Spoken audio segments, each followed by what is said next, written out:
We are live right now.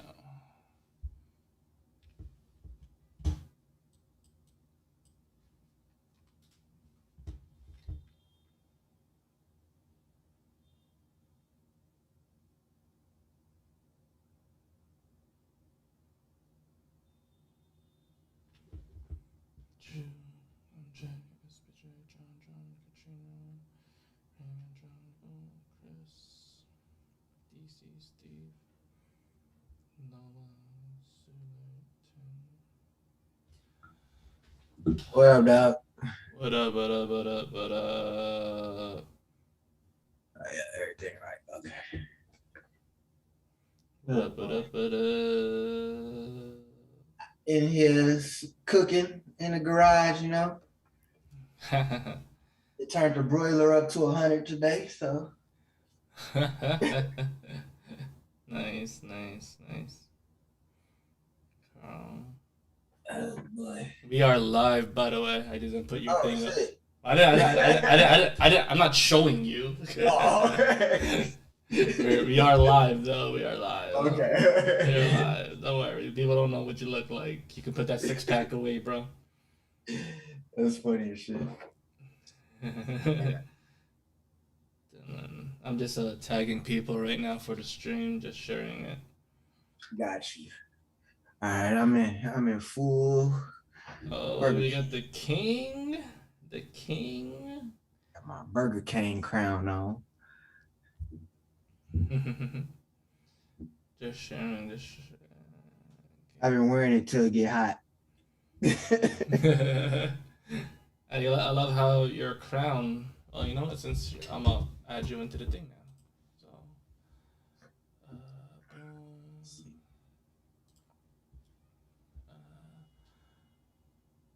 We did my podcast earlier, and it was more so a whole lot of just old storytelling and laughing and drinking.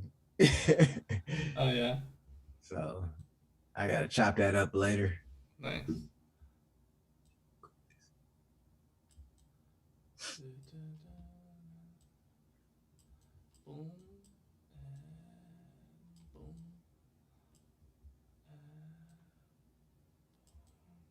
Oh, so I caught this promo today, right? Yeah. It was from just like a random league, and it was really good. So I'm gonna put on the post highlight. it. Yeah, I'm gonna post it. Apparently there's a rebuttal. I'm gonna check out the rebuttal later to see if it's any good. What's up, Kill Switch? What's up, Yorkie from River Region? Keep sharing. We're gonna start in like 30 minutes or so, you know. Okay. So yeah, share. Shout out to Yorkie. Shout out to Kill Switch show. Cannot wait for this game to come out. Yeah, man. I forgot we'd be like right down. Mm-hmm. Let me go to that. We're starting exactly at 7, so just trying to get this stream out there, Brandon. Okay. I know Brandon really wanted to watch this episode because it's about producing shows and stuff like that, and he's a streamer. No double sound. James White, Mike Jenner. Oh, let me pull out my Superman curl since I got a little curl popping. Pull out my Superman curl. Make it look like I'm Clark Kent.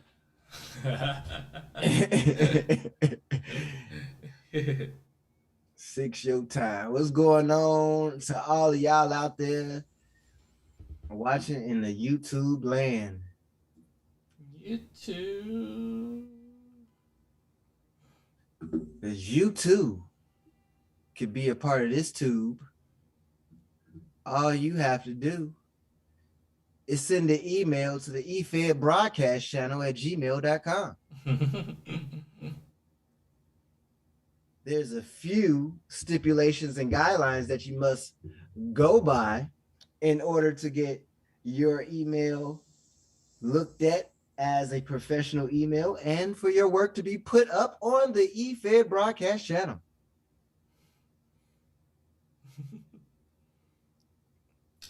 If you are unaware of what those rules and guidelines may be, allow me to reintroduce you. 1, you must have a full match, no copyrighted audio, no Michael Cole commentary.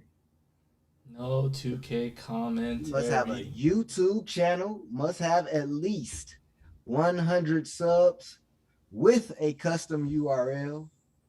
And finally, just send that email over to the EFBC Broadcast channel at gmail.com with a description of the video with the full show link, 4 to 5 sentences of your description's YouTube channel, and 4 to 5 sentences with YouTube custom URL link. What's up? Katrina's in the house. Hey, Kat. Hey. Don't be hating on my crown. I didn't see anything. You know how there's like King Corbin? So there's like King Jones. Oh, Lord. You know I feel about Baron Corbin though, so.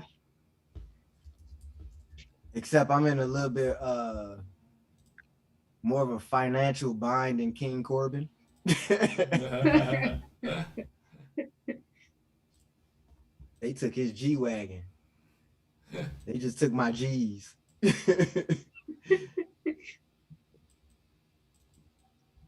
it's hot today. It's not that hot. How y'all Northeasterners doing? It's actually pretty chill. It's great. Nice Northeast weather. It's not really hot. I'm actually happy about that. Yeah. So it will be hot this week. Y'all think WWE is about to sell to NBC? I don't really know. I don't think so. Katrina just rolled her eyes. You already know. I've been here nonsense all week because, my writing stuff. And you would think the way some people online are, like, they personally had pillow talk with Vince McMahon. Like, bro, you don't know. That's funny as shit. Like, y'all be acting like Vince McMahon and slept with y'all and told y'all some grave secrets, and y'all taking it to social media with the utmost conviction. Nobody knows exactly what's happening. What I will say is, at the end of the day, WWE is a sports entertainment program.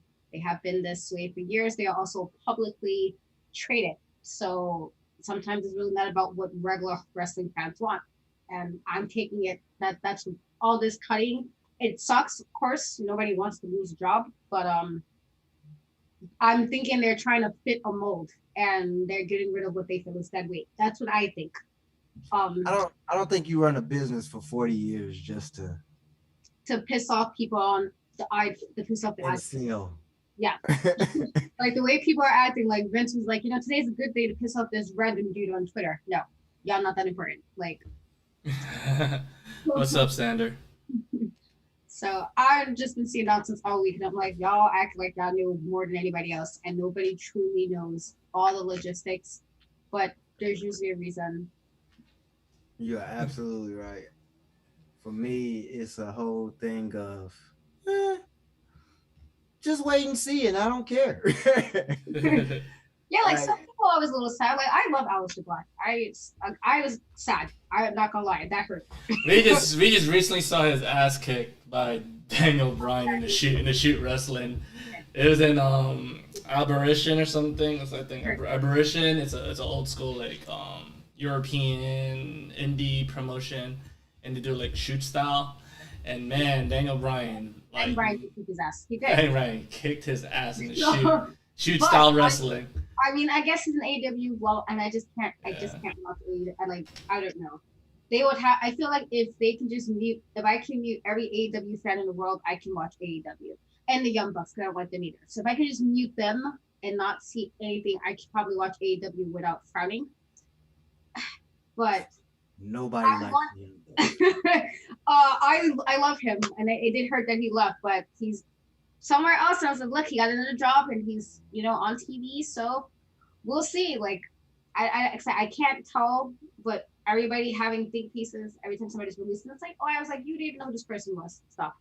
Right. And it's like, if you're complaining WWE's courting talent and they're not getting rid of talent, so which is it? Do you want them to let go of talent, or you don't want them to let go of talent? It can't be both.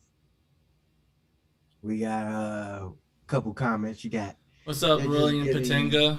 AEW more and more talent. I don't think they're giving AEW anything. I'll just say that Vince is ruining what Triple H is trying to build. You guys think Triple H really have more to say than this, man? That's funny. That is funny. Triple H, son-in-law. He's not even like biological son. He is son-in-law. I think you guys keep forgetting that part. Just because Triple H was like the head of NXT, don't mean he's actually running the show. It is still Vincent Kennedy McMahon's. And people forget that Vince is just a chairman. The president is actually Nick Khan. So he handles all the money, because Vince, he's old now and he can't really handle it, so he's a chairman. Chairman is basically like a I speak and this is what I'll do. And the agreement and all that stuff, but the president, and you can even see in the title, if you look at WWE's website, which I'm pretty sure a lot of people really don't look at, you look at all the shareholders and all that stuff. Nick handles the money and all that shit. So sometimes Vince is just a spokesman. Yeah, man, he's a chairman. He's what does chairman do? Let's Google real quick, guys. What does a chairman do? Chairman role. A chairman role is responsible for leading the board and focusing on its strategic matters, overseeing the group's business and setting high government standards. He plays a pivotal role in fostering the effectiveness of the board and individual directors, both inside and outside the boardroom. None of that says that we're trying to help the competition or hurt Triple H's feelings. Right, exactly. Or IWC feelings. None of that. You guys will be fine. And again, this might come off really callous. It just, you guys will be fine. You'll be fine. Life is not gonna end. And Nick Khan is the president and chief revenue officer of WWE, which is bringing the sports movie company's biggest show in 2021 to his hometown. Is Nick Khan any relation to Tony? No, not at all. But he's probably the most Khan. He's the Khan that's not a Mark. he just hey WWE. You know what? With all the stuff that you guys did with being all this talent, well, you're about to go broke. So I'm looking after your financial standards because I don't want you to sell out and all that stuff. So let's cut off all the fat that you guys did. And hey, that's all it is, man. He's looking out after the McMahon's money situation. Yep, that is their job at the end of the day. Yes, that's what he's. Business is business. Who's Mercedes Martinez? You know what? We're not using. Okay, bye. Hey, all these guys that you signed during the quarantine period. Well, you know what? Let's just Let's get that out of the way. Let's get more to AEW. Vince is like, oh, what? I'm losing? All right, Nick, cut off the fat. Bring me back Brock Lesnar. that's what he does, man. And you know what? I can't blame him. Vince is like, hey, man, he's looking after my money. Don't fuck with my money. I hired you to not fuck with my money. So that's what it is. Oh yeah, like, comment, and share, guys. We're about to start at 7 o'clock. I'm just sharing the stream. So yeah. We can do some more WWE talk before we get into this whole call talk and EFED talk, you know. But yeah. Yeah, I'm just reading off what's going on in these comments. That's what's up, man. The Drew is on vacation, guys. Yes, Drew is can't be here again today. Life happens, family matters. So we're doing. But I did share him the Zoom link, so maybe he'll pop up. You know. I don't know what Mac will listen. I didn't understand that joke, but I rolled with it anyway. Let's see. I don't know what happened in WWE because I don't watch it. You know what? We just realized. Me and Katrina were chilling, and we were on Tubi, and we found a whole entire season of Lucha Underground, so we're just watching more of that. And, right. Oh man, so good, man. Are they still open? Nope. Because those Lucha contracts, I don't want to be stuck in that. But the general manager of Lucha Underground is actually working for MLW, Major League Wrestling. Okay. So yeah. But it's sad. It's sad what happened to Lucha Underground, man. That was actually like legit, probably up there in my top 5 favorite promotions. Just the aesthetic and that's that's what we'll talk about. The branding and the producing of that show was really dope. Welcome to the hood, y'all. You got a taste of that. The ambulance going by. The ambulance. Yes, I don't know why, but it was by just now. As long as they're not coming to your house, they all good. But yeah, how's everybody doing today? Goldberg for another WWE title run is really gonna help. Stop. Drop. Shut him down up to that spot. But yeah, guys, comment, share. I don't think anybody wants to see Goldberg. Nobody want to see I want to see Goldberg just because you two don't say you want to see Goldberg. So now I want to see Goldberg.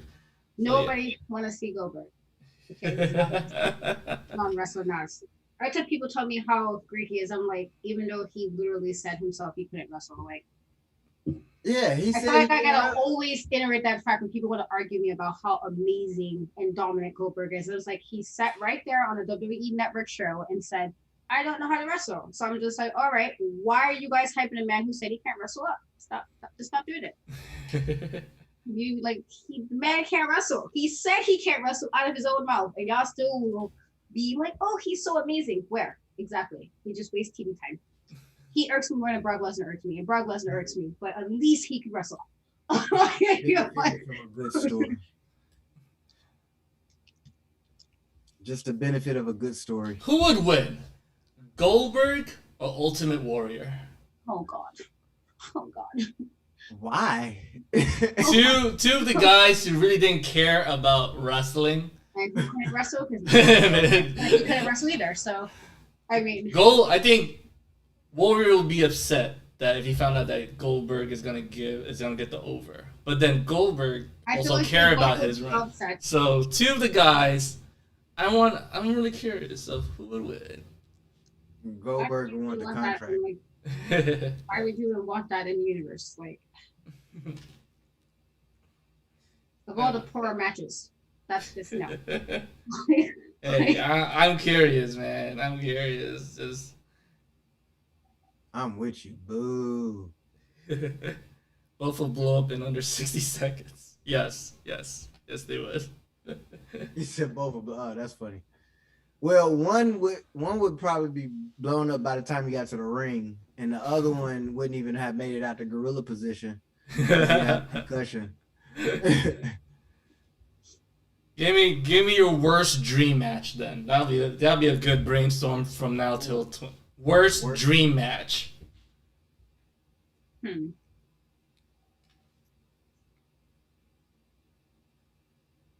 Y'all really thinking. I love it. I've got Diesel in it. Diesel? Oh man, okay. Nash, he might tore up a quad already just by thinking about that. Yeah, I love Nash, but he ain't hit it in the ring. So worst dream matches right now, guys. Put in the comment section down below. Yeah, I don't know because I don't like even thinking of people who can't wrestle. That bothers me. I don't. Damn. Worst dream match. Book it right now. Can't wrestle. Shocker. This will be a good topic. Somebody put Doink versus the Shocker. Oh, my man Remy Resner. He said that. Doink the Clown versus the Shocker. Shocker would win because he's big. And Doink, I don't know. Well, depending on which Doink the Clown. Because there's numerous Doink the Clowns back then. Let's see. Damn, that's a tough one. Let's see. It's tough because I gotta think of people who can't wrestle well, and it's like right. That's what I'm saying. You don't even be in the ring if you can't. Worst dream match, guys. Put in the comment section down below. Let us know what is your worst dream match that you want to book. I think I'm gonna go with Diesel and Orlando Jordan. Orlando Jordan, really? Interesting. It's all I'm seeing is that caution tape that he wore to TNA. And yeah. Oh, Captain Yorkie from River Region Wrestling says Enzo versus the Hurricane. Oh, that's a good one. I actually like Hurricane as a worker. Yeah, the thing is, Shane Helms can wrestle. His Hurricane gimmick was a bit off, but Enzo has improved. I've seen a couple. I like Enzo's mic game. Yes. Yeah, he could. It will be a good. I think it'll be booked pretty well for that dream match to happen. I think the booking will be pretty well. So that's a good one. That's a good one. You know what, Yorkie? You get 10 points. There you go. 10 points. Man. We're going to send you 10 cereal box tops.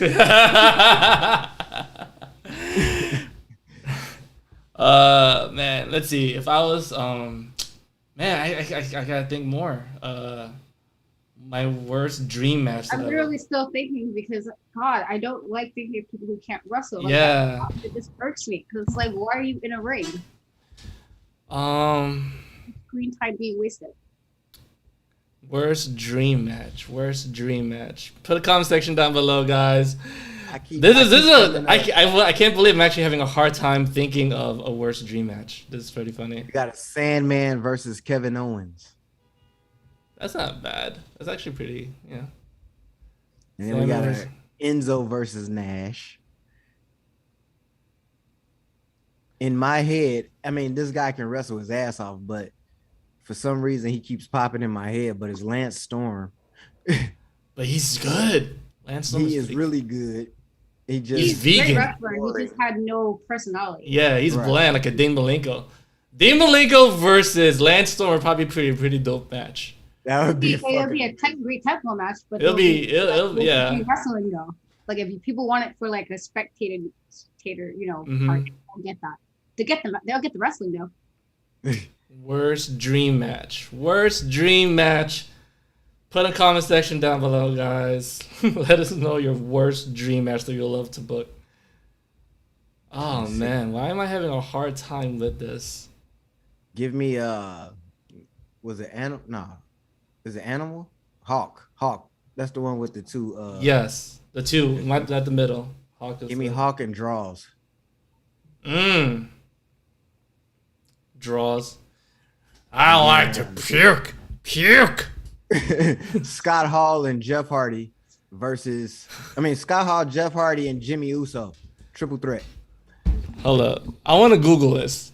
What was the worst dream match or worst match ever? Well, then Dave Meltzer said that the Hogan versus Ultimate Warrior end up in WCW was the worst match because of the flame. So yeah, but that was the worst. That wasn't a dream match. Well, then again, it was a dream match because they wanted to see that. Sting and Jeff Hardy is up there then, if you wanna.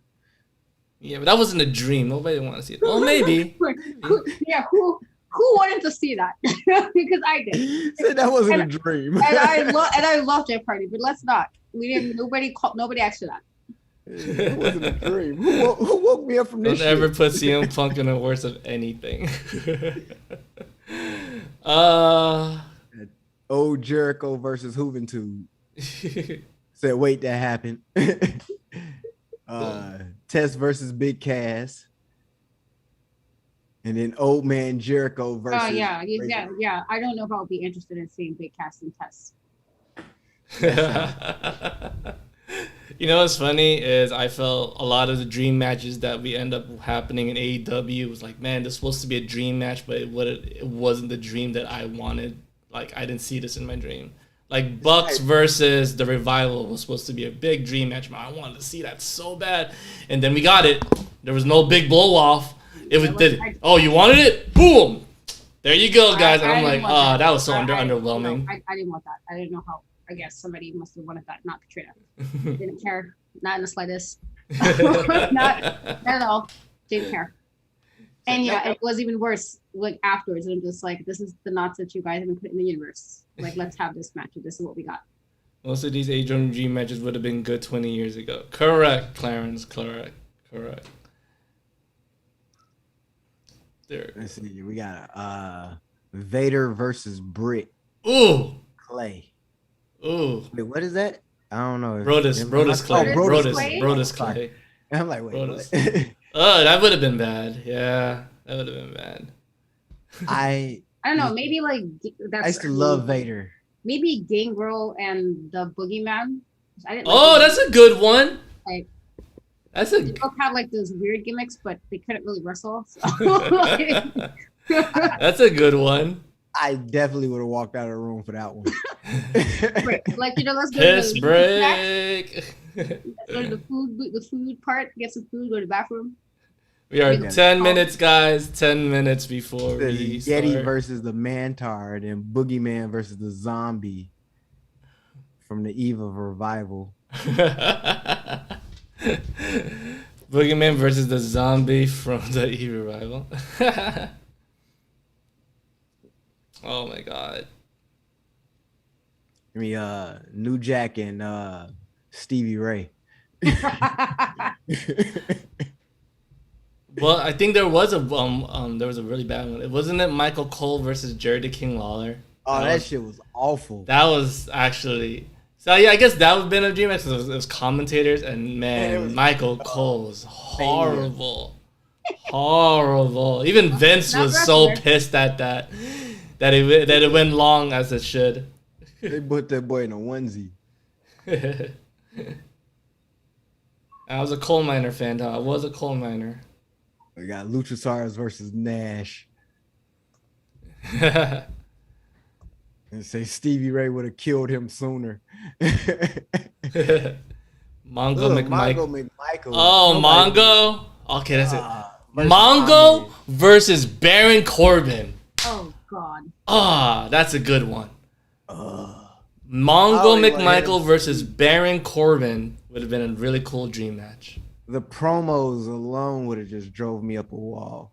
Hornswoggle versus the Mean Street Posse. The Mean Street Posse. Give me Dark Order versus the Oddities. Yes.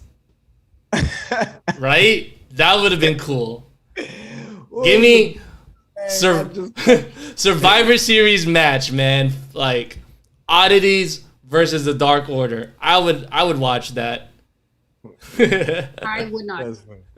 Or the Dark Order. Of course you wouldn't, because it's the worst dream match ever. Nobody would. Or the Dark Order versus King's Court. When Jerry the King Lawler had those four guys against fucking Bret Hart and them. Yeah. I want to. Did the Hart family ever versus the Von Erichs? I'm pretty sure they have something like that. I want to look that up one of these days. Decay versus Edge, Christian, and Gangrel. Who is Decay? Oh, they're from Impact. Okay. They're like another like a dark group. That's yeah. You ever heard of God, what's her name? Shit, I forgot. I know Decay has Montour, Steve Aces and Eights versus the LWO. There you go. Latino World Order. Abyss, Crazy Steve, and that chick. Yeah. Oh, okay. Fuck, what's her? I forgot her name. She wears this makeup and all that stuff. Oh, was she kind of like? She's the one. Katrina, that's the one that Sexy Stars broke her arm on purpose. God, forgot her name. Was she in like a casket? Was she in the casket? No, that's Su Yung. You're talking about Su Yung. Okay. Su Yung. But no, that's damn. I forgot the name. Shit. I be catching TNA Impact. Yeah. Occasionally on Twitch. They just play it all day for. Speaking about that, they're gonna stop that. They're gonna be stopping Twitch soon for them. I read that thing. But yeah, guys, like, comment, subscribe, share. We're gonna start in a few minutes. That's how I've been able to catch WWE as well. Has just been watching it on Twitch. 3-man band versus that boy band group from WCW. Oh, that'd been good. I know you're talking. I know what you're talking about. Boy band group. Yeah, I forgot their name though. What about what's my man that used to do the Wiggle? The Wiggle. Are you?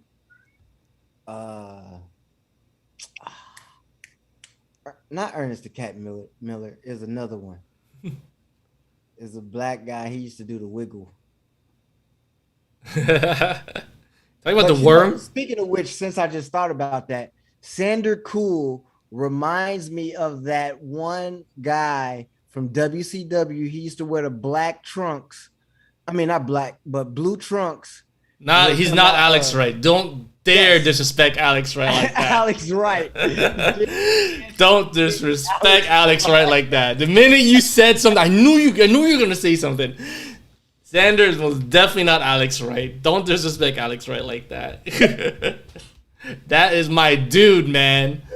That's where Finn Balor got his freaking look from. I don't care. Finn Balor stole that guy's look, and he stole Loki's moveset. And he does it better, though. Oh, that's funny. Yeah. He does the look way better. Fucking let's dance right here. Yeah. Oh, disrespect Alex Wright like that. You disrespect him, MJ. Das Wonder Kid. Disrespect him. Disrespect him, okay? Oh, shit. Impact can join Das Wunderskin. The Wunderkind went. Xander Cool. Das Wunderkind. Oh man, I want to play his music now. Where's Alex's Wright music, yo? Oh my god, I'm about to play that shit. It was funny, man. Alex Wright theme song. There it is. I'm about to play it. Now I'm gonna have to call my friend when I get off. Oh my god. Where is it? There we go. Wait. No, I'm just looking at his theme song right now. Then it come to the whistle now. That Euro dance.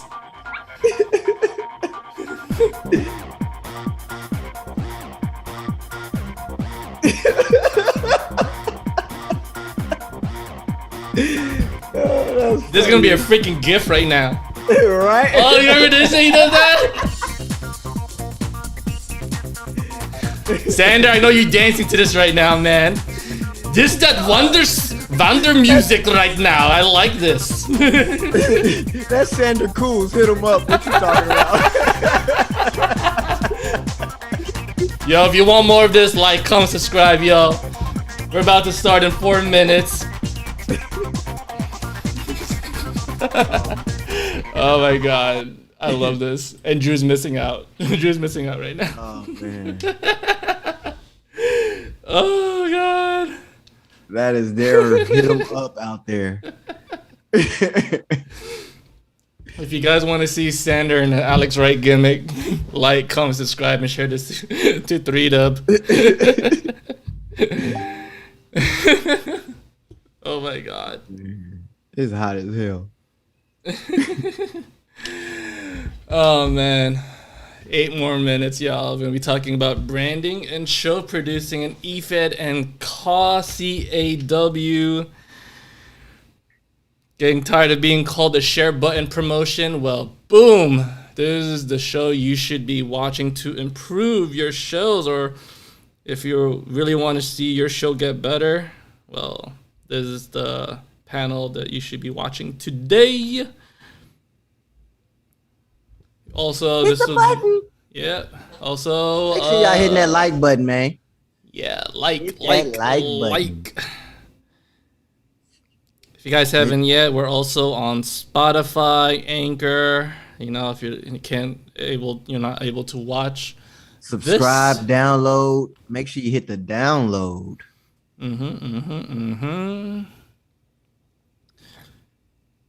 Man, let me get a water. I'll be right back. A water.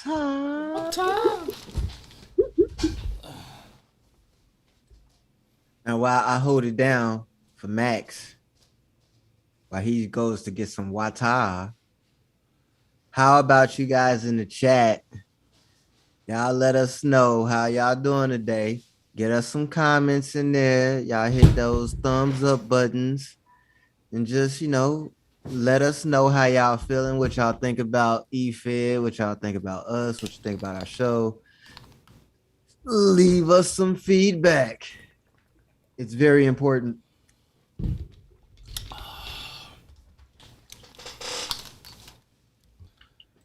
All right, guys, we're about to start in 1 minute. So my crown's back on.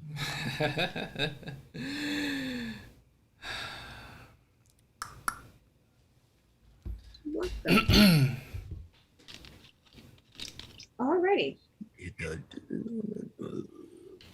Check this after this Yo, that's crazy.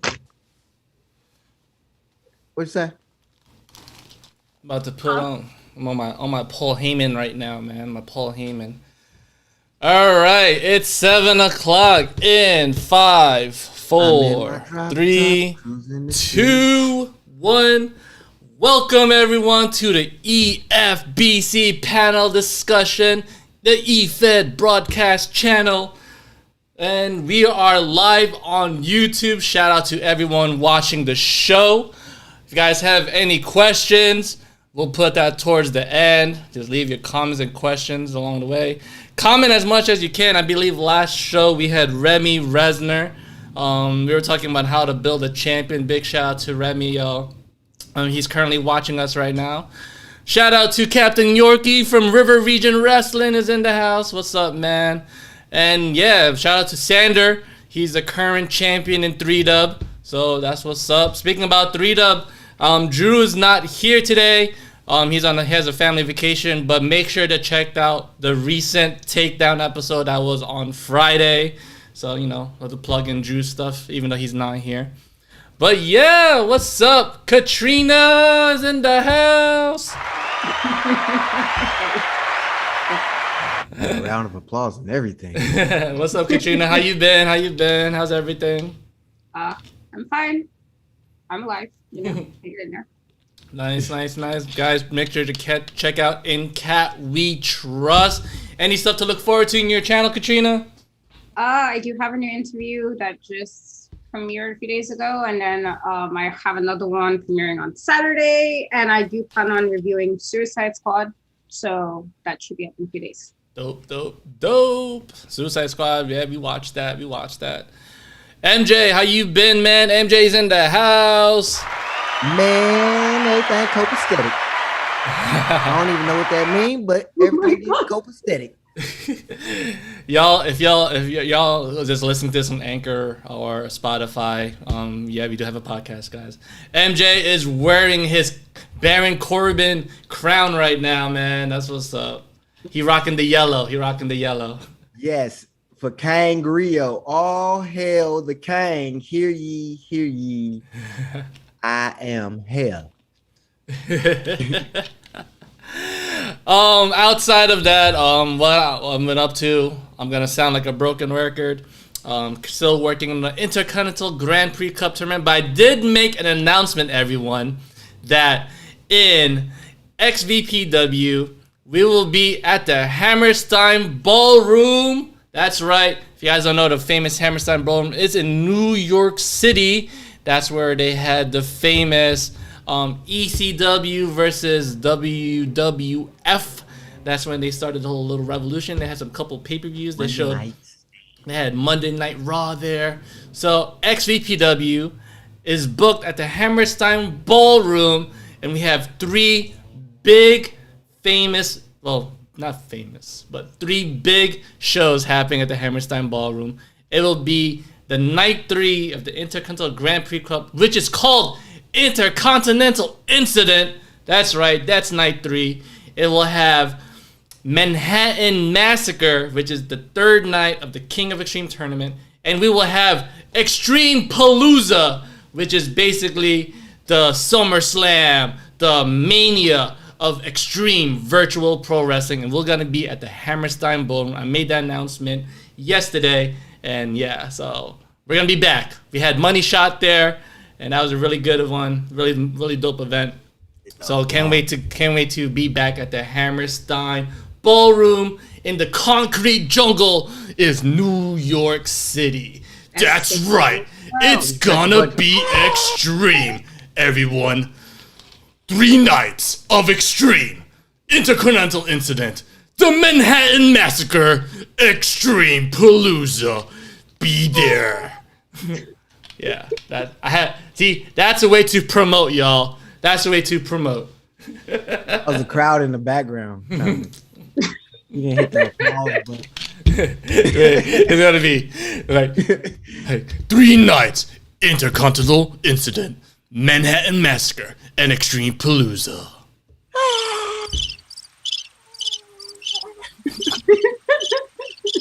It's gonna be extreme, everyone. And there's like crickets. But anyways, guys, today it's gonna be a really good show. Sadly, Drew is not here. I tried to invite SBJ, but unfortunately he said no. Basically he's busy, I guess. So it's gonna be us 3. But hey, it's gonna be a good show. If you guys have any questions down below, save that for later. We're gonna talk about show producing, and branding in EFED, because everybody right now, I have to say this, man. I'm gonna be devil's advocate. None of you guys know what you're doing, but you guys also don't know what you're doing. You have a good picture. You guys have your shows and all that stuff. You guys have an idea, but it's really not effective enough. Why? Because you guys aren't really branding yourselves. Luckily, we have Katrina here, and she knows all about branding. So, Katrina, tell us about branding. So I don't do EFEDs, so let's be very clear in regards to that. But branding in general is important, no matter what it is you're doing.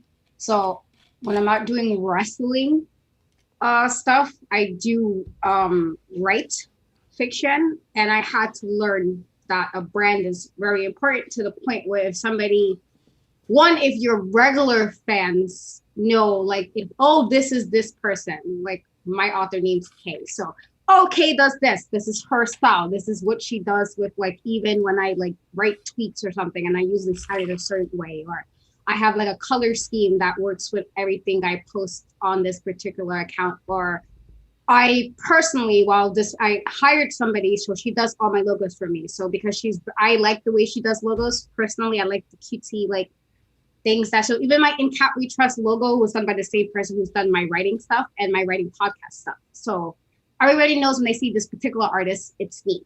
That's part of my brand in regards to how I do things. So my writing stuff is more like sweet stuff, but then I'm writing wrestling, most people are like, well, you're very feisty, very sassy. And I'm like, yeah, kind of. And where I kind of got the Katrina Storm like name from, branding that part of my personality with what I'm doing with wrestling stuff.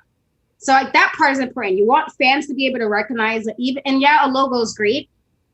You want to have a logo that's really like eye-catching and stands out, but you also want to have that show throughout your show. So the logo should be, I guess if you're going to put it on the ring, I should see it well, or whatever pieces 2K allows you to put your logo, then have it there when you're doing posts, Instagram posts specifically. You put that logo at the corner of that post because it's your brand. So you put it there.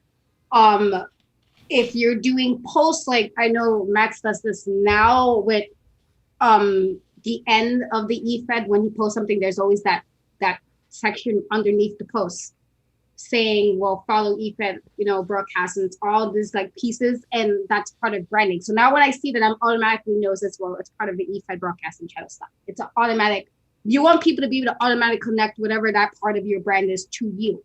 And not only as your regular people, but new people. Like, okay, this is cool. Even if you're doing like little commercials or whatever it is that you're doing, I don't know the ins and outs of how people promote these shows in regards to that, but you always want it to be, even if you got like that one guy who's doing like, how the movie guy voice, I can't remember his name right now, who did all the movie like trailer. One man, one opportunity. Like how you just heard his voice and you just knew this, but the trailer could be hot garbage, but you knew it was going to, the least the well cool part was going to be amazing. Trailer was about to be fire. Yeah, so like, we just automatically knew, never see this man's face with the voice. That was an effort of branding. So it's like things like that. He was sad, and now he is happy. He will overcome every obstacle in life. Terminator, Part 5, Point 2.0. Judgment is coming back. But yeah, stuff like that where like your fans can associate your show with your brand. Even if you're not directly talking about an episode, you could just be talking about one of your call characters or your champion, and you still have to let people know this is your brand. This champion is part of your brand, and do that in your promotion posts, on your social media, on your videos. And it should be like part of your step to setting your show up. The brand is very obvious throughout. At least that's how I do stuff. Correct, ladies and gentlemen. MJ, you want to piggyback off that? Yeah, so one of the things I've been preaching a lot to the guys on my side of the fence is consistency. A lot of consistency with not going out there and changing your attire up. You want the fan or the casual viewer to be able to see something, and then when they go out, they see something else and they can associate that to you. Whether it's your theme song, if they hear it and they're out in Walmart and it's playing in the speakers at Walmart and be like, oh shit, Kang song playing, or or Mac song playing. It's the consistency of them hearing it and being able to see it and associate it with you. That's branding right there. Like I get on one of my guys so much because every week or every other week he's sending me, hey, I got a tire change, or hey, I got this change. Dude, why? You have to build your brand, and your brand is associated with consistency. And you might think it's boring, but it's consistency that's, steady, bringing people to the table and having them see you. Like you saw that same Cena shirt for 14 years or 20 years, and it said the same thing. It just had different colors. That's true. All right. So this is my 2 cents in branding for shows. All right. So I'm going to use a couple of stuff, for example, and it actually came in mind. when you watch WWE Monday, especially during the Attitude Era, Raw is war. War. Before it was called Monday Night Raw, right? Then they had the whole Attitude Era. Okay, we're gonna get more aggressive. Let's add war to it. Raw is war. What does war? War is like, and like, aggression. Like edgy. War. They revamped the whole entire thing, right? They changed everything, especially the way their logo is and everything. That's branding. Subconscious, right? It was all subconscious. Yes, that's branding. We're gonna change the whole entire look of everybody. Why? Because fuck the childish gimmicks. Everybody looks edgy. Everybody looks aggressive. Stone Cold. All right, boom. Undertaker. Okay, we're gonna go from stop wearing the gloves, corporate. Like everybody has to change their look. To fit that Attitude Era look. Vince McMahon already had that idea. We're gonna change everything. Well, Vince Russo. We're gonna look at this magazine, all that stuff. That's like branding, because when you think of that, that's the look now, because Raw is war. Example, ECW. It was called Eastern Championship Wrestling, right? Paul Heyman got it. Extreme Championship Wrestling. And we can't copy the way that WWE that has their $1 million budget. We can't copy WCW with their $1 million budget. Paul Heyman had the idea. Static in the background, acknowledge the fans. ECW, boom, boom, boom. Everybody has that type of look. Branding. Think about it. All right, now I'm related to CAW now. All right, Extreme Virtual Pro Wrestling. Examine. I just took the ECW feel, look of things, put in my thing. But I made sure that my brand goes on every little thing possible, to the point where if you look at that freaking red X, you're going to think of XVPW. And to piggyback of what MJ said is the consistency of that. If you're going to have that consistent look and feel of everything, especially in cause, especially when you're producing a show, the branding is most important, because you want people to recognize you and say, hey, that's what Max and that's what XVPW does. Example, light coming stride, because it's about to get extreme. Why? The way I say extreme, not extreme, not extreme, not extreme, or it's extreme. That's XVPW. All right? The red X, XVPW. I didn't want to put a 3. That's so fucking funny story. Is there were so many 3-letter what's the name of Acronym. Yes, anagrams of like WWF. Anagrams. Whatever. What is it? Katrina, help me out here. I don't know. Annotations? Acronyms. Thank you.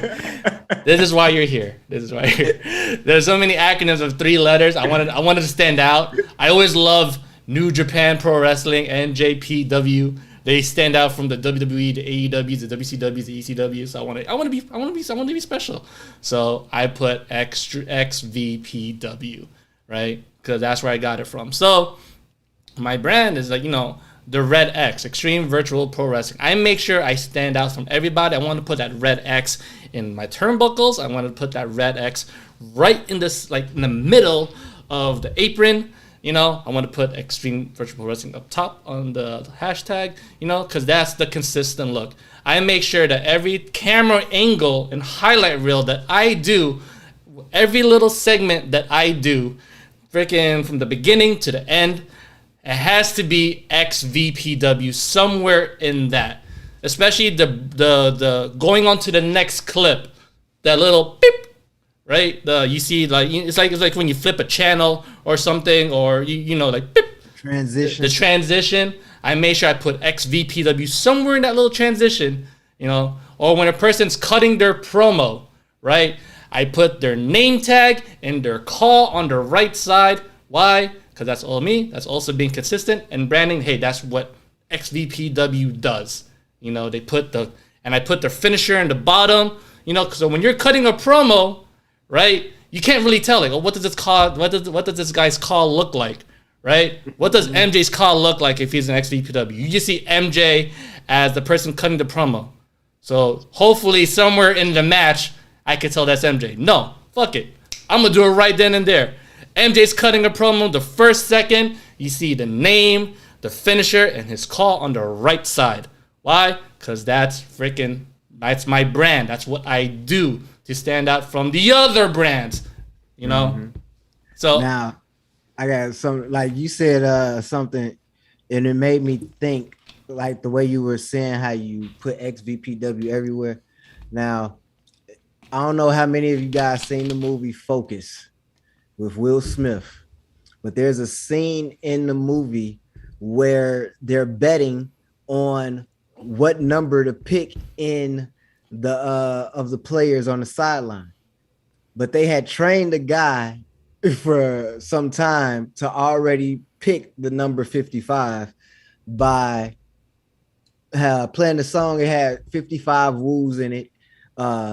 The pin, the ties, things that he's seen everywhere had 55 in. So what he's saying to you guys is subconsciously, you're going to be sitting there watching ex-VPW, and you're not even going to be realizing that you're looking at all of these logos and all of these ex-VPW trademarks, and it's just sitting there, and your brain is taking it all in, and you're recognizing it, and then you're going to see an X later on, and you're going to like ex-VPW.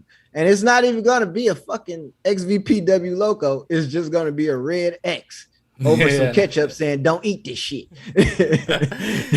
and it's crazy. And I'm going to use this as a perfect example of what not to do. So, guys, if you want to look at a really bad, or not bad, I should say example of what not to do and how to brand yourself, check out XWE's YouTube channel and just watch one show, and you'll see the numerous stuff of what you should not do. So shout out to Khan. Then he gave him a shout out.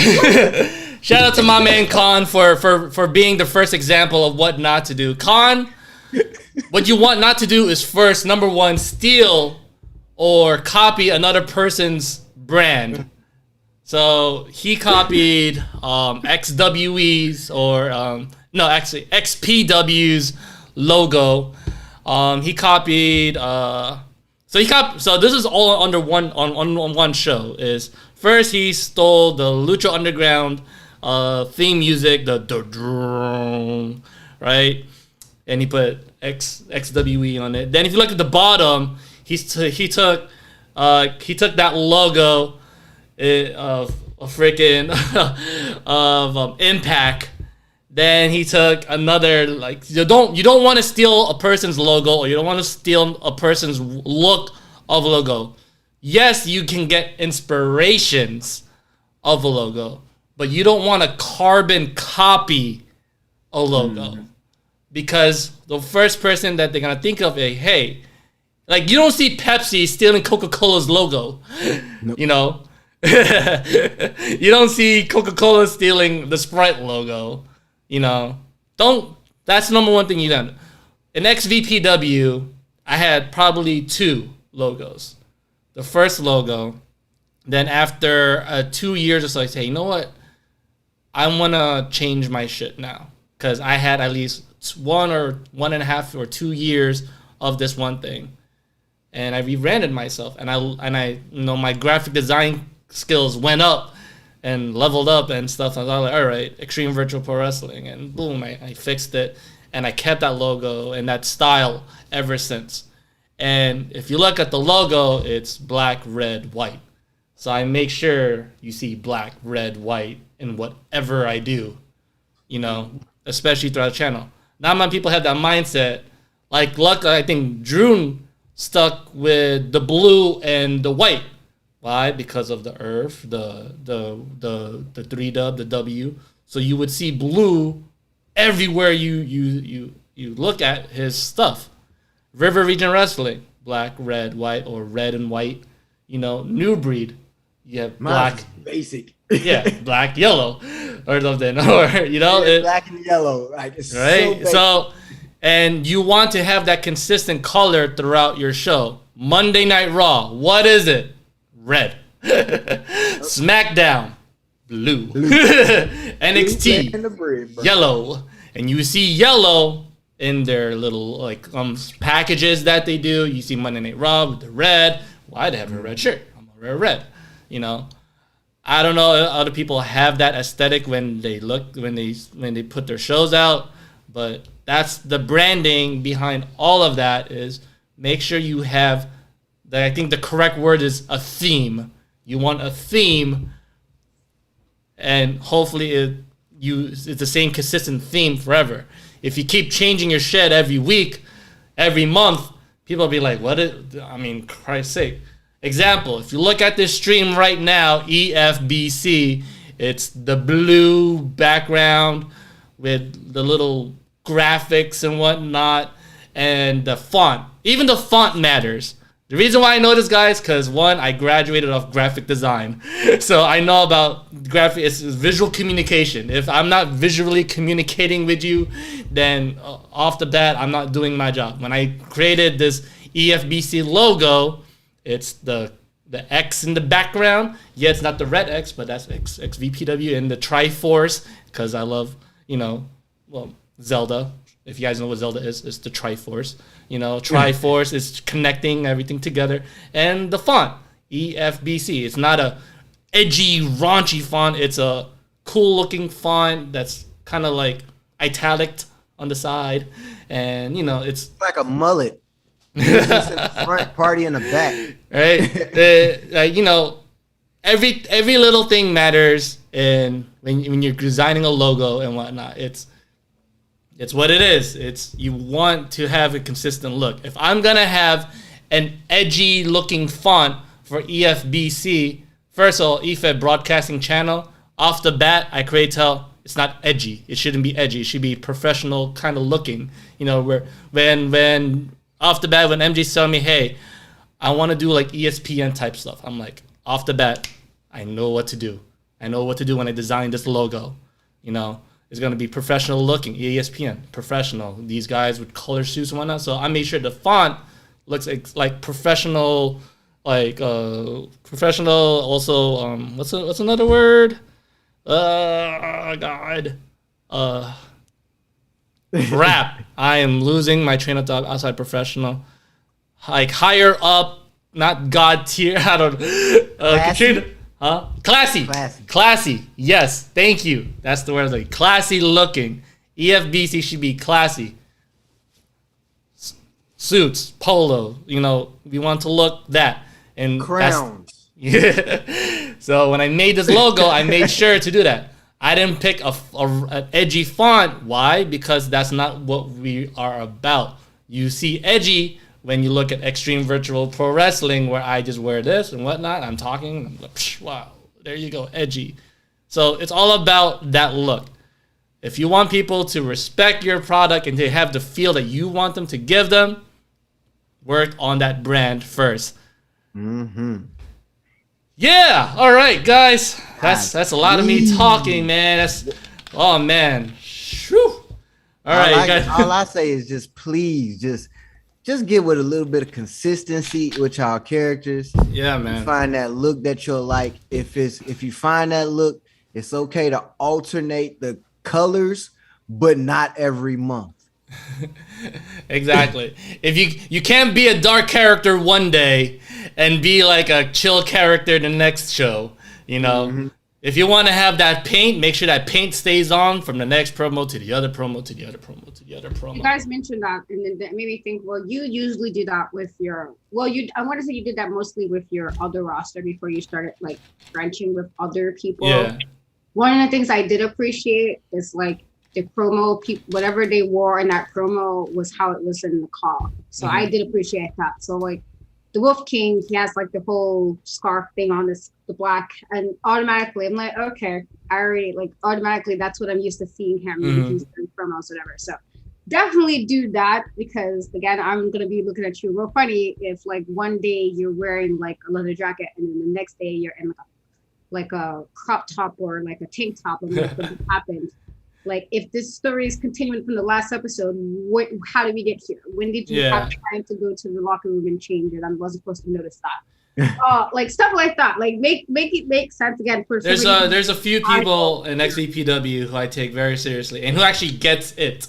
Like Dylan Mason. He says that same jacket, cut the same promo with the same look. Then there's Chris Harris, always wears the same crop top, sunglasses. So I'm like, hey, you ready? First impression, boom. Then there's the second impression. There's other guys who I give little leeway to, and whatnot, because one, I guess laundry day did not happen, you know, or you know, okay, you're still debuting, you know, you're not really in my main show, you're still in the other show, okay. You're than me. Yeah. Like, listen, dude, you have one job. You have one job. You have one job.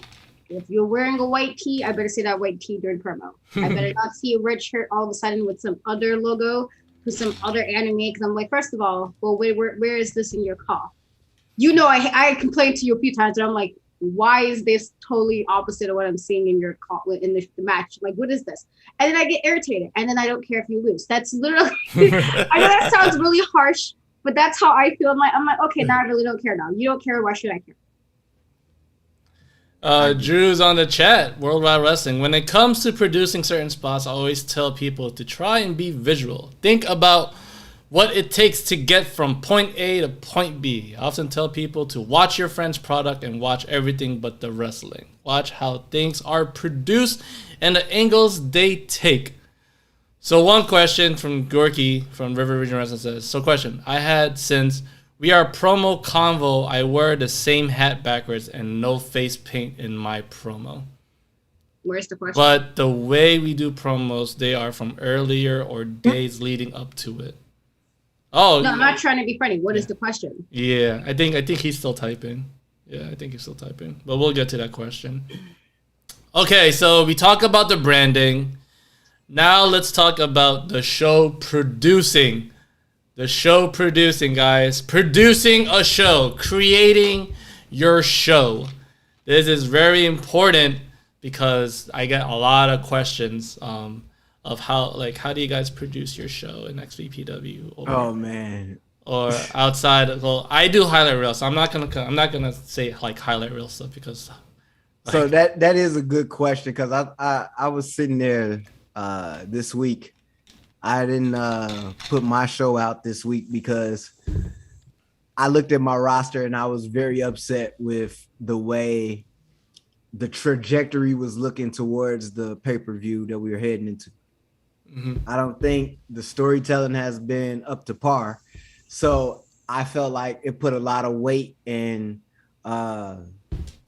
unnecessary pressure on my shoulders to put out a event or a show. For now, I have to tell your story and tell your story on each character. So in my head, I was like, man, that's just like overwhelming as fuck right now. You had the illest headache, haven't you? Yeah, and I was like, man, I'm just gonna chill. I'm gonna smoke and I'm gonna drink until I can figure out something else that I want to do. So like I say that because I was wondering, like, do you guys sit there and you take out a pen, you get everybody on your goddamn show that you're about to put for the next couple of weeks, and then you just map out a roadmap for them for the next, let's say, 4 to 8 weeks based on their rivalry? All right, to answer your question. Yep. So these right here are match like stuff that I have to do that's already booked, right? So that's my match list, right? Then I have like numerous word files of storylines from each specific like storyline and all that stuff. Then I literally do all of that. I write everything down because I don't want to forget. Okay, so all right, so Katrina, he asked, So Yatham Yorkie says, so one question I had since we were promo convo. I wear the same hat backwards and no face paint on my promo. But the way we do promos, they are from earlier or days leading up to. Is that manageable or do we need to change it up a bit because that's how we cut them? Sorry, I ran out of characteristics. I want to make sure I'm understanding the question correctly. You're asking, should you change how would you wear for your promos? Yes, I guess they say that if they were to do one thing, I has face paint. Probably, yeah. See, if you're gonna do, I feel like, let's say if you're supposed to be doing the promo right before a match, and one of my favorite wrestlers, Jeff Hardy, is somebody who put face paint on before a match. So if I see your call with face paint, I would prefer to see your promo with a face paint. It's one thing if it's like a promo after the match and maybe the face paint got wiped off a bit or you sweated it off. That might be more acceptable for me to be like, all right, well, you wouldn't necessarily have face paint the way it would have looked beforehand. But before a match, if you're doing a promo and then right after you see the promo, you're walking out to the ring in face paint, and while I get into call thing, I guess in regards to if I'm supposed to buy this promo, well, now I don't really buy it. I feel like if you're going to have a call with face paint, then you're going to have to get kind of jazzy with knowing how to paint your face, or take it off the call and only have the call only do face paint in like special pay-per-views or something and not necessarily have it in regular matches. Because personally, I'm not going to buy it. Like I said, one of my favorite wrestlers face paint every time and he comes on a face paint. And, it's done right before the match. He does his promo, he does it, and maybe it won't look the same afterwards. But, that's what I saw. That's my branding of what he does right now, as far as Jeff Hardy's character right now, with regards to how he paints his face. So I don't know. I guess if you're only doing like having a backwards cap, it's not a bad thing. If that's how your call would have looked. I feel it's a bit odd to have your call do promo like that, but then your call is like totally different than how your promos is. Personally, it will make it hard for me to associate you with your call. As a casual viewer, I can't associate somebody who's wearing like, he's the homie that I might have met in like high school or something with a backwards hat and a tank. But then I'm like, wait a minute, now it's this guy with face paint who looks maybe more menacing or something. I can't, like logically, I know I can, but as somebody who might not have seen the show before, I'm not going to put two and two together. It's too much effort. Like people are lazy. Let's call a spade a spade. A lot of people are very lazy. They have very short attention spans.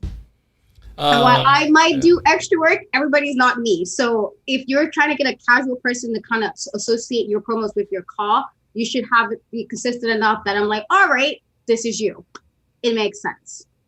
Like if there's too much of a disconnect, anybody who was maybe been interested probably won't be interested anymore if it's that much of a disconnect between your promos and your call. So yeah, either change one or the other. Either start painting your face, but if you're not, everybody can't do it because hell, I can't.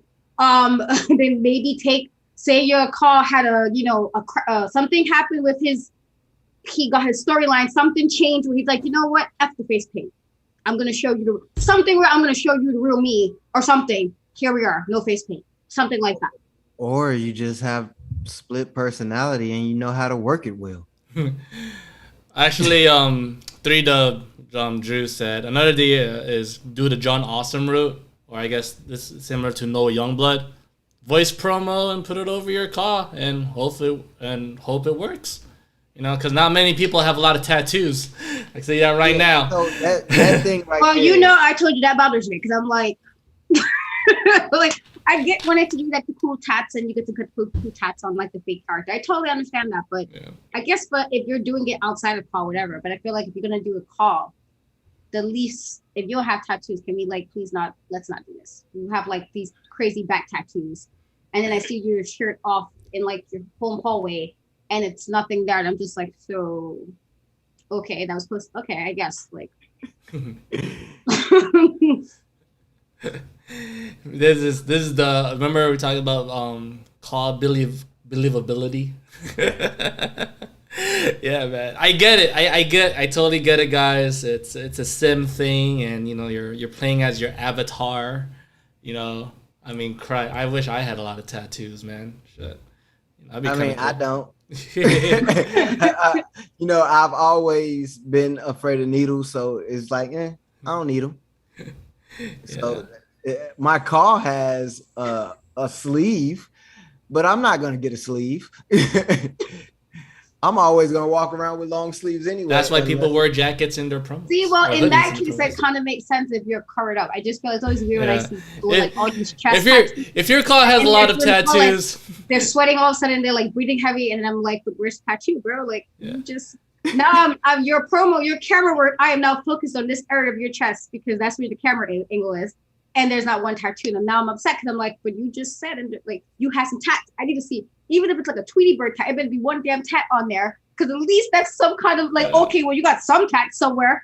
But to have like absolutely no, I feel like if anything, just like if you're doing all of that, either have it where the camera angles. Wear a jacket. Wear a jacket. Like if you can do it where it's just a face thing, Yeah. Drew, you're nicer than I am.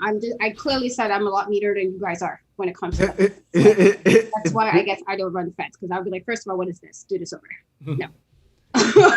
Like, I'm a lot neater than people in regards to that. It's just like, I like things, again, you consistency, I do like that to be consistent enough. Like, we can have fun to an extent, but if you're going to have like, I guess, if you're going to do promos where I see your face and your shirt is magically off, it's kind of how I feel when I see promos when they're like outside with the trees, but they were supposed to be in like a locker room. And I'm like, can you at least give me a hallway? Like, at least the hallway sounds more believable that you're in a locker room. If I see you in the back of your car, well, how am I supposed to believe you just at a match if you already in your car? How do I believe that you already, did you roll cartwheel? Did you do like a Superman to Flash and like ran your ass to the car that quick to do promo? Because how did you get there? Like, I just had this match.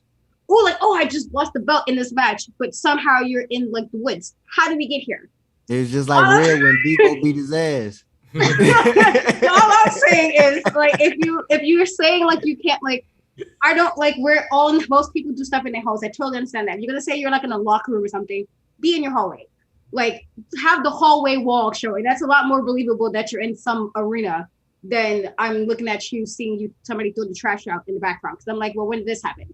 How we get here? Like, it just takes me away from whatever I was supposed to be getting into with the promo, personally, as a viewer. All right. So there it is, guys. I hope that most definitely answered your question, Yorkie. All right. So show He probably like, God damn it, should never asked. My bad. That was in no way to like offend anybody. It was just like as a viewer. All right, now show producing. That is producing your shows. One of my big pet peeves, and I know Drew's gonna be guilty of this because I always point it out, and everybody does this, so it's not just Drew, is the little options menu on the lower left of the screen, which people never crop out while doing a show. It's one of my big pet peeves of show producing. What options menu? They'll tell you to press the buttons, or it's just like on this side. And where like X and circle down there at the bottom. The bottom left. I don't even know if I've ever had that on. or when people have the this is a 5-star match, and you have the stars on the upper left. Yeah. Or like the hub, or there's some stuff. Yeah, there's some stuff you can't edit out, and there's stuff that you can edit out. I know in highlight reel, when you're playing the submit game, you press triangle multiple times or square, or you do the toggle. Mm-hmm. Of course, you can't take that out, unless you do highlight reel and stuff like that. But these are just stuff that, like, when you're producing. If I was personally producing a show, if I was to do something where I don't do highlight reel and I just do stuff, like if you literally watch season 1 of XVPW, I didn't do highlight reel. I did the in-game stuff. And when they show the ref counting 1, 2, 3, and you see the 1, 2, 3, I would always crop that out, Oh shit. Okay. So like, there's this stuff in show producing. Like if you're producing, and I'll get into where stuff like that. Like there's stuff that you just can't get away, and there's stuff you can't do. When you're producing a show, you want to make sure you want to give the feel of I'm not watching a video game show, or I'm not watching a person who's just a shared button. Like I press the share and there's my show, guys. I don't know, no intro, no outro. You want people to care that, wow, this guy really took the time to edit and produce such an amazing show to a point where I'm forgetting I'm watching a 2K show or whatnot, right? That's what producing a show is. We want to make sure everything looks like fluid, cool, professional looking. You know, I'm actually taking the time to work on this, and it pays off at the end when people congratulate. What an amazing show. And I said, but here's my one little critique. I thought it was perfect, but I'm not. You know? But yeah, like, there's a lot of good shows out there. But to be honest, this is connecting back to branding, is make people think that that's your theme. You know, the theme of the show, or, you know, like make sure everything's consistent when you're producing a show, and try to take little stuffs out to make people forget that you're watching a person playing a video game. You know, I'm actually producing. If I want to watch a person play a video game, I would watch a streamer play a video game. You know, why should I watch 3Dub? Why should I watch GSF or all these other shows? I can tell you why I watch 3Dub or GSF, you know, because, well, one, I support their channel and all that stuff, or two, I would watch, or there's a couple of guys in XVPW that are in 3Dub, so I'll watch them to see that, okay, cool, I like that, boom, boom. Now, if I'm watching GSF, Ray Geddes Federation, I could tell you why I'm watching, because his highlight reel is fucking amazing. I can't wait to see what he does next. He put a fucking tractor in the damn fucking arena. How did that happen? I want to see how he did it.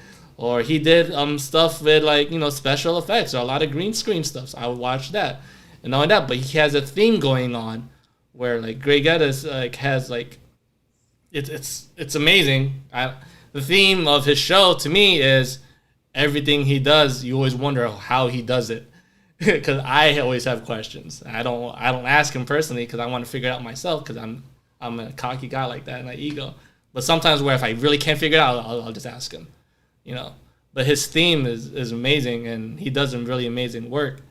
The way he produces his show is, for one segment, I could tell you he probably worked 12 hours on.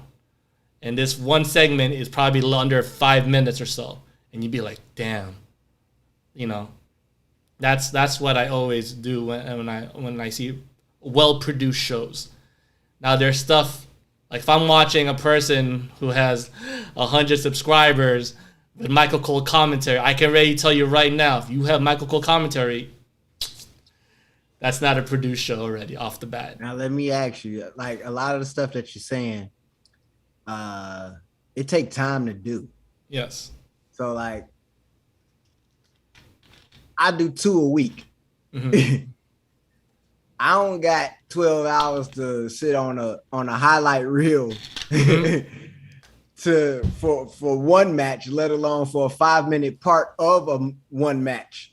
So see, I think what you do is different to what I do, because what you do is you're a streamer. I mix both though. Yeah, I see you mix both. You're in the same boat as Thriller Championship Wrestling. I recently watched Kool-Aid's stuff, you know. So I see stuff like that. What you do, you work hard on, because you're a streamer and you do at least 2 shows a week, and you don't really heavily produce your show, you know. And you have your own type of theme. Your goal is to get the audience, communicate, and build a relationship out of it, because that's what streamers does, right? Your show should be a lot of, but it's I actually try to go into storytelling too. Mm-hmm. That's why I said, like, this past week it was just a whole bunch of, all right, we just gonna chill for this week while I try to figure out how I can produce a story with a bunch of mutes right now. So if y'all mute and y'all not giving me the juice to give y'all some juice, it takes a turn that's more difficult in telling the story for people that might be watching that just coming by that just want to watch and be a fan of guys like the Rod Dunns and the Mike Millses and out there. So it become hard for them to gravitate to those characters because I think you're in the dilemma of more of because you want people to respond to what you're doing, right? That's what streaming is about. You want people to respond. You want people to react and shit like that. And that's tough because you do weekly or you do you do twice a show a week or something like that. Yeah. So that's something where I feel fuck with, I don't want to say forget about the audience, but if you want to really get them to react to you and all that stuff, it's something where you have to, one, do the show, right? And Lord knows if people didn't watch that show, all right? In the next following days, make a post, do a graphic, get people, social media is a thing. Because I think that's the same situation that River Region Wrestling has. Right, he does weekly shows as well. He does weekly, and he's also in the same boat because his show is only an hour, right? And I told this he asked me personally how do we get more people into it? I'm like, first of all, if you're streaming for an hour, shows, it's like if you're streaming for an hour, I can tell you right now, people are not going to watch the first 30 minutes because in the first 30 minutes, that's when people are actually coming in to watch your show. Streamers, they do 4 hours, 6 hours, probably even, I would tell them, if you're going to do an hour show as a streamer, you should do at least 2 hours. The first hour, it should be a bunch of filler matches or getting people in because look at this. Look at this scenario, right? I'm pretty sure you do this because you're a streamer. I used to be a streamer. Especially what we did for this EFBC. What did we do for the first 30 minutes? Share. Have a little conversation while sharing. And look at this now. We have 8 to 10 people. The first 30 minutes was having 4 people in our freaking chat. Right? And boom. How do we get people to engage in our show for a streamer? That next hour should be the beginning of your show. Example. SmackDown or those pay-per-views. What happened? What did they do before the show starts? They do a pre-show, right? Yeah. The pre-show is what kicks off to the main show because why? In the pre-show, people are just coming into the freaking building. They're getting their tickets, they're buying food, all that stuff. After they have dark matches, Yep. In streaming, especially when you're doing a show. Now, I'm not talking about what you do to produce your show. That's how you produce. That's what you came with. But if you're streaming, I'm pretty sure you should have at least a 2-hour show. The first hour is just bringing people in, having a conversation with them, tell them a recap of what happened the night before or the show before it happened. Boom. That's what it is. Because if you know your demographic, and I don't personally do Facebook gaming. I feel it's a smaller platform. A lot of people are going to YouTube gaming, and YouTube is a bigger platform to get other people in the audience, to watch your stuff. Now, it's what you show in the stream what really matters, right? Because you're doing live commentary, right? That's why I would personally watch New Breed or River Region. That's personally why I watch River Region Wrestling is because they do live commentary. I talk shit saying, hey, justice for Zulite's asshole because you guys fucked him up. What happened to Remy? And you hear in the commentary, hey, XVPW says, fuck Zulite or they want justice for what happened and everything. And I'm like, I personally like that because one, the commentator recognizes me, right? You could be like, hey, so-and-so is in the chat, so make sure to check out 3Dub. So back to the show. So-and-so happened. What a leg lariat. Why? Because they're getting acknowledged as a person who's in the audience commenting and whatnot. Yep. I think that's why streamers, and now you're producing, that's all on you, But as a streamer, you should understand your demographic, the audience is saying, hey, boom. Now, if that was me, I would love to collaborate with other streamers to put on a show or do hey, like what we're doing right now, you know, because I feel like that's what people like to see under streaming. Now, I seen that's people, how I came up with this kind of idea as well. It's all about networking. Yeah, it's just because streaming is different than what I would do as a special premiere show. Because my show is just highlight reel, and like if I was to stream, I don't know, I would have like no patience whatsoever because I have to worry about my show. One, I would probably do still highlight reel, but it'll still take me months to do. Right? Then boom, it's like okay, and I hope my stream is correct. I hope I'm not lagging. I hope I'm not. You know, that's you're doing live television, to be honest. That's what you're doing. It's a lot to worry about, but it's so fun. It is. It is. I can tell you it is. Why? And I'm pretty sure I tell you now why. Why? Because people are engaging into your conversation, and you love to see the same consistent people who are watching your show. So you be like, oh, shout out to Chris Harris, shout out to Dylan Mason. Make sure to check out 3Dub. Now let's get back into the action. Oh, what's good? So-and-so's in the building, right? Boom, right? That's the fun of it. It's similar to when we do special premieres on a YouTube show. You can't wait to see that comment section pop up and you're commenting, hey, oh, what's up, guys? Thank you for watching and all that shit. You know, that's the producing part of a streamer is, yeah. But if I was like I said, if I was River Region Wrestling and you have to hit that 2-hour mark because the first hour is just people coming in. The second hour is now you have a fan, now you have a community. Start your show. Let's go. Now, when it comes to producing extra segments for you, how are you going about like when you picking and choosing? What do you mean? Like, you got to run in or you have backstage segment, or I don't know if you do. Oh, anything. Okay. So I know what you're talking about. I did this actually an example for the last show for XNW episode 3. Okay, so and I think Drew will like this because it's something that I guess he should do too. I don't know if he did it already. All right. So when I'm producing or booking, I think the correct term is booking a show. Intro, right? I'll use the same example as a streamer. Okay. So special premiere, I booked it. It's gonna come out this time, this specific date, right? That YouTube does the little countdown thing where it's 2 minutes, boom, right? They're counting down to the 2-minute mark. In my head, that's still bringing people to come in, but I'm gonna do my own little thing where we don't start the show, or we don't do the match till probably 10 minutes in, right? It's intro, okay. Then I'm gonna do a little segment, right? And the segment is myself announcing the card of what's gonna happen.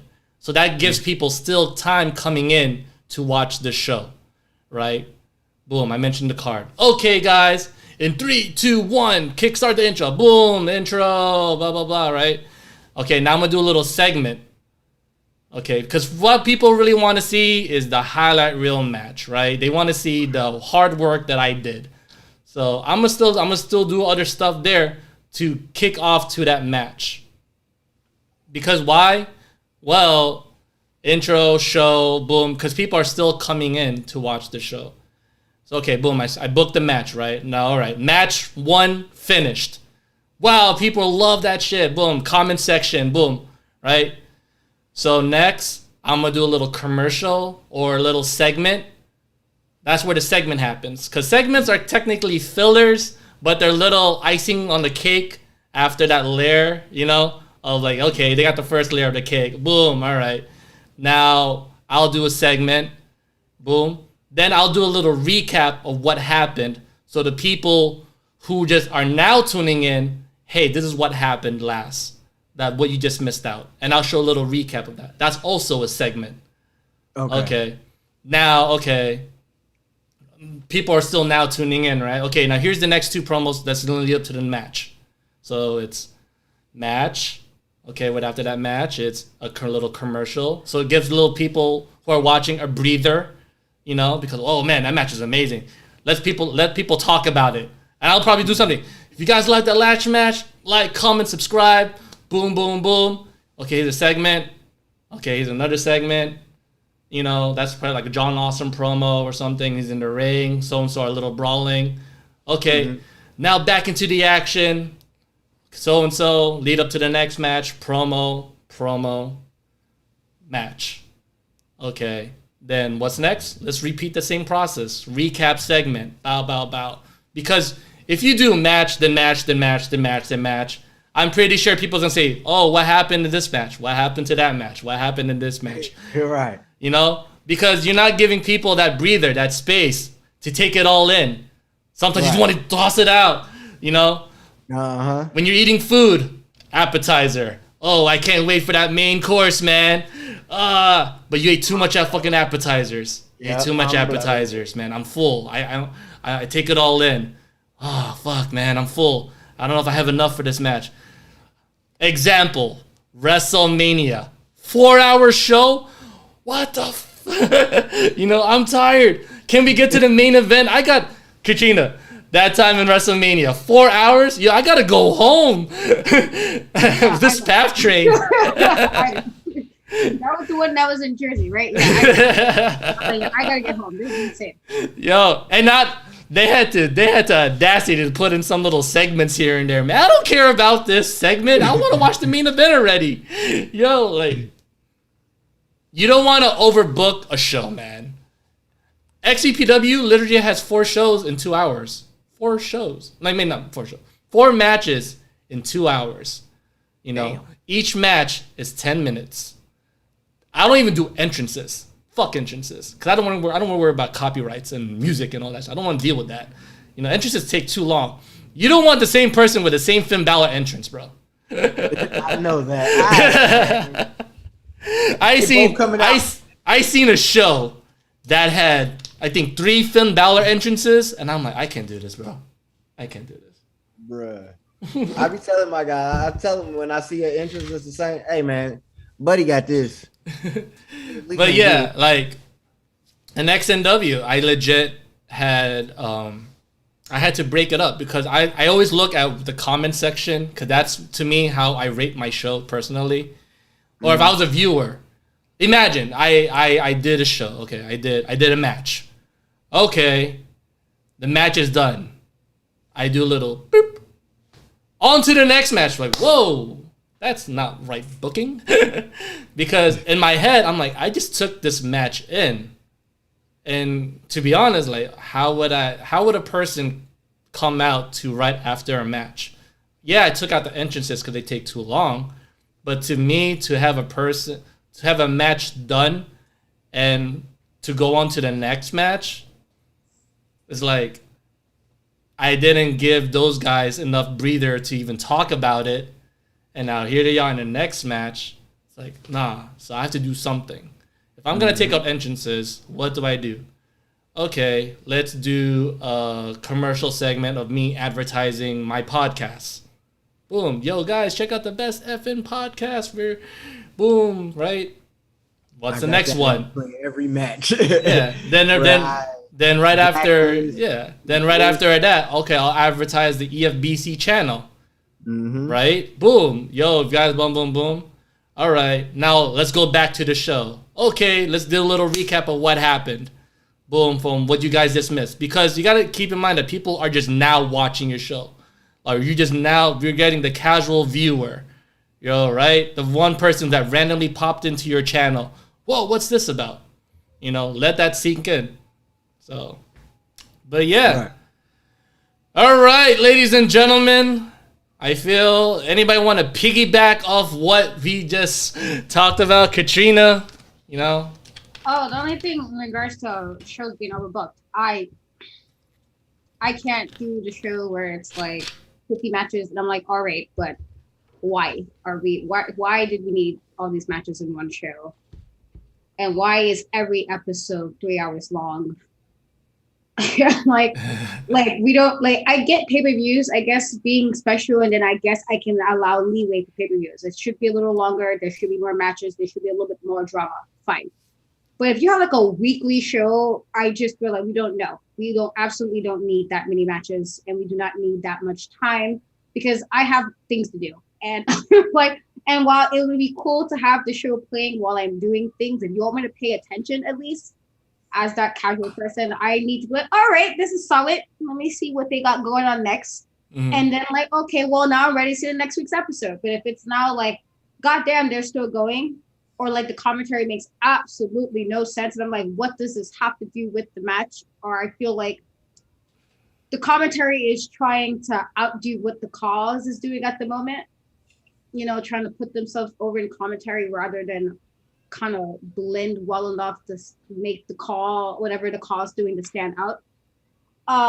Yeah, I'm over it. I'm gonna be like, you know what, you didn't want my view today, and I'm leaving the show. And like I said, I'm a lot meaner than most people when it comes to stuff. I don't like having my time wasted. I just don't like having time wasted. So I feel like if I'm gonna watch religiously, and once I like something, I like something. And if I like the call, and you know, I tell like Max, no, I have my favorites, and I'm like, oh, this is my guy. So now I want this person to win every week, even though that's not possible. In my head, it is. Like, oh, why are we doing this? And then I'll start talking shit in the comments about my favorites too. I'm the person like, oh, I got a favorite now. I'm about to talk some shit. Like, now I'm about to troll a bit in these comments. Like Zulite and me and him went back and forth a couple of times just because out of principle, I'm just like, you know what? I don't care about you too much as your call. So I'm gonna talk some shit about you too, just on principle. Like there's no need for it, and just to kind of like, I'm clearly invested enough that I'm sitting here talking about somebody's call where I'm like talking, you know what I mean? And so you want people to do that. That's the goal. And like, you don't want to be in the situation where I'm like, okay, why that second match, or like there's like 50 segments, and I'm like, you get one promo and then you're like, oh, the match about to start. No, here's 4 more promos. Why am I gonna watch this now? Now I don't care. You didn't give me too many promos. I don't need to know somebody's whole backstory, like they was born on a lonely block. Like, all right, but why am I seeing this at this cost show? It's like nonsense like that I would completely tune myself out and be like, so we're good. You don't need my view. It's fine. And I'm not rude enough to like put dislikes. I don't like disliking people videos necessarily, but so I don't do that, but I will stop watching the show. And I will probably not watch again. It's probably like Max might force me to watch things. And I'm like, why are you doing this to me? Because you know I'm going to be upset. Like, I don't want to watch this. Like, they already annoyed me the first time you made me watch this. But like, make me like the call that I'm sitting here now, either being your biggest fan on talking a lot of shit about you in the comments, and not to the person directly, just about the call. Like, oh, I don't like this call for whatever reason. Now I'm talking shit, but I'm talking shit about the call, but I'm still talking about the show. You know what I mean? Like, you want that. Yeah. All right, ladies and gentlemen. Let's do a little Q&A. Put your questions on the chat, and we'll answer them. On the meantime, I'm going to piggyback off what we're talking about. Just find the consistency, man. Find the consistency into your show. That's all. That's especially for branding. No show is perfect. No show can be perfect. We want it to be close to perfect. My show's not perfect for the fact that I can never reach the perfect 2-hour mark, or the 1 hour and 30 is always like, but no show is perfect. We're here to improve our quality of the show, especially just to get better. That's all it is just getting better, and to please Katrina. Because if you can't please Katrina, your show's whack. Oh my god! Yes, I do feel I'm kind of mean with regards to how it is. I get so irritated so easily. So when I do XVPW, I ask her, "Do you think this is good?" Do you have a problem like getting your full vision, like on? Okay, because I be struggling. I be mad at myself. And I be ready to just like, I'm not doing this today because I can't get my full vision. That's why it takes me long to do a fucking match, bro. Sander, question: do you guys think a call always needs a fixed logo when it comes to building their personal brand? I would say no, but if you're trying to do it beyond just that realm of Facebook that you're in. I know you're in 3Dub, so if you're trying to branch out to like YouTube, you're trying to branch out to Instagram, Twitter, yes. because that will be something that people can associate you with. Yeah, I agree. And If also, it's just for the call for the show, no, I don't think that's necessary. But if you're trying to do something solo, and you're using that part to go solo with whatever way, if I don't want to say solo, rather just branching off in some way, then yeah, a logo would definitely be helpful because you want people to associate that with you. yeah, for sure. There's a good guy. His name is Gabriel Gates. He branched off in Instagram community, and then now he's on the Facebook. Yeah, he's actually he didn't make his debut yet, but I saw him on Instagram. I'm like, this guy's very popular in the Instagram community, and I saw him on Instagram. Then I saw him in Guys, it's a whole lot of yeah. like Max has said it week after week after week. I'm gonna piggyback on it this week and say it's a whole lot of call superstars Yeah, on Instagram. yeah, a lot. Like Y'all would have no clue. My fucking DMs be binging. yeah, like you want to like people have like 30 likes on their call like page. In Instagram, there's 10K, 50K, 6K like followers on these calls, and I'm just like, yeah, I'm happy. I'm happy I took that chance with Gabriel. Gabriel Gates is very well known in the Instagram community, and like yeah, and now it's thanks to him with that little video that we did together on thing. Like I got an extra probably like 10, 15 plus subscribers, and I just because I got Instagram people on it. So it helps a lot just to branch off to different platforms. I'm pretty sure sooner or later there will be TikTokers and call, you know. Yeah, and man, I'm gonna tell y'all something else. Like putting your face out. Oh, TikTok. I can't stand TikTok. Yeah. But they got a live now. Did you guys know that? We gotta TikTok has a live. You know what that means? We gotta hop on that too. No, that's not. Yeah, once I saw Twitter get the fleet, which is a live feature, and the room. I don't know. I think someone told me they got rid of the rooms, which kind of allowed you to do.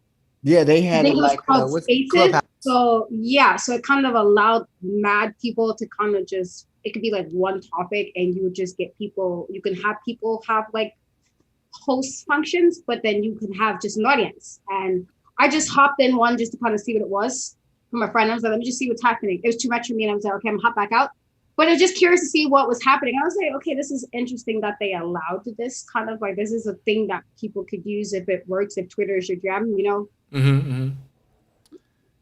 Let's see. Any more questions in the comment section? I didn't. Wait, send. Yeah, if you guys have any more questions, just put them in the conversation down below, and we'll answer them. I'm just scrolling up. See who's there. Oh, GSF was in here. Details. Editing is all about paying attention to details and adding more details. That's a good one, GSF. Yes. Yes, I totally agree. We should get him on the show one day, man. Yeah. We should most definitely get Ray Geddes on the show. I know. I remember you after you mentioned his Buried Alive match. You said you wanted to get him on here. Yeah. Drew said, "Do you miss me?" No. Absolutely. Nah. I don't miss him. I don't miss Drew. Those long flowing blonde locks. Oh man. Like Hybrid Wrestling. He liked. Oh, SBJ. What's up? SBJ was in here. That's what's up, man. We need SBJ to give more content. Oh man. But yeah, man. I guess it is a way to close out. That's what's up, man. Katrina, do you wanna? Oh wait, what? Sander, I just might do it. Maybe I just might do a fixed logo, maybe a family logo for cool. Yeah, it's cool. All right, Katrina, enter your plugs. Okay. Okay, you can follow me on Instagram and Twitter at ImpactWeTrust. The E is the number 3. Just do not DM me because no, don't do that. I get too many weird messages and weird comments. I literally just got somebody said he was a like sugar daddy literally about 10 minutes ago, and I was like, what the hell, dude? And so because I get those weird kind of messages, let's not do that. But you can definitely follow me, and of course subscribe to my YouTube channel if you like nerdy stuff. I do all of the anime, comics, movies, TV show, book stuff, and my wrestling interviews. And if you are in Jersey on Friday the 13th, I will be doing backstage interviews at We Are Wrestling, so that should be pretty cool. So yeah, Jersey area. MJ. Yeah, for me, guys, today I did my Scumdog 100 Airs podcast. I had a special guest, which was my day one cousin. And yo, check out that 2-hour podcast. It's full of laughs and a lot of drunken tales. Also, we have this week on Tuesday and Thursday will be the New Breed TV going back up. So New Breed Wrestling is going back up. We dropped the T, so we just NB. Fuck the T. That's original. I like that. Two letters. That's what's up. Yeah. I like that. Oh, also, what else we got? Mad Dog. I said that wrong. It's Hired Gun and Mike Mills. So the Gun and Mills podcast, I'll have that up on Wednesday. That's all going to be on the New Breed YouTube, except the Scumdogs. That's on Scumdog 100 Airs Facebook and YouTube. And that's pretty much all that I got plugging for myself and my group this week. That's what's up. Extreme Virtual Pro Wrestling. We are doing Nah, man, I'm gonna repeat that. I just want to say that, yo. Oh, go check out. I think Takedown. Yes, Drew's Takedown. Check it out. Worldwide Wrestling Takedown. Make sure check out Worldwide Wrestling on YouTube. He just literally dropped a show, so yeah, check that out, man. Takedown. But yeah, guys, XVPW, we're still here. We're still alive. I'm just working on this tournament. I will do a couple announcements. I will announce the brackets. I did the design for the brackets. We are back in the Hammerstein Ballroom. We have 3 events in the Hammerstein Ballroom. The semifinals and finals for the Intercontinental Grand Prix Cup, which is Intercontinental Incident. We will do the semifinals and finals for the King of Extreme Tournament, which is called Manhattan Massacre. And Extreme Palooza, which is the road. That's like the end block. That's it. That's the road to Extreme Palooza. It will also be at the Hammerstein Ballroom in New York City. So can't wait for all of this to drop. But yeah, I'm working hard, guys. I'm working hard. But yeah, don't forget. Wait, the Kang made a debut in DTKA. Yes, the Kang. What? DTA? That's that drink the Kool-Aid. Oh yeah. Oh my God, I actually saw his live stuff, man. Wow. Pretty good, ain't it? It is. I like his little commentator thing on the lower right. Yeah, I really like that. Yeah. That's really cool.